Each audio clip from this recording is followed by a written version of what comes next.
কত কৃষ্ণ। আচ্ছা আমাকে বলেন তো মঞ্জুর, ছাত্রলীগ এখন যারা করে তারা কেন করে? আপনি কি সত্যি বিশ্বাস করেন তারা আদর্শের কারণে ছাত্রলীগ করে? নো। গত 17 বছর একটা দল ক্ষমতায় আছে, 15 বছর স্ট্রেট এক লাইনে ক্ষমতায় আছে। আপনি যদি সংগঠনের সাথে যুক্ত হন, আপনি বিশ্বজিৎকে খুন করতে পারবেন, আপনার কোনো সমস্যা হবে না। দিবালোক একদম কুপিয়ে জখম করে হত্যা করতে পারবেন, কিচ্ছু সমস্যা হবে না। আপনি যদি সংগঠনের সঙ্গে যুক্ত হন, এই ছেলেটাও বিশ্বাস করেছিল ধর্ষণ করে পার পাবে। পুলিশের শারীরিক সম্পর্কের প্রস্তাব দিয়েছে পুলিশ স্ত্রীকে, তার বিনিময়ে বলেছে আপনার স্বামীকে আমরা ছেড়ে দেব। আপনার নিশ্চয়ই মনে আছে, সময় টেলিভিশন এবং চ্যানেল 24 এই নিউজটা করেছে, খুব বেশি মিডিয়াতে এই নিউজ আসেনি।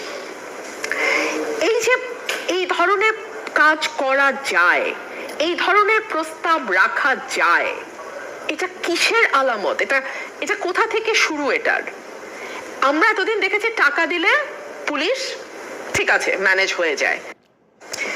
আচ্ছা আমাকে বলেন তো মঞ্জুর, ছাত্রলীগ এখন যারা করে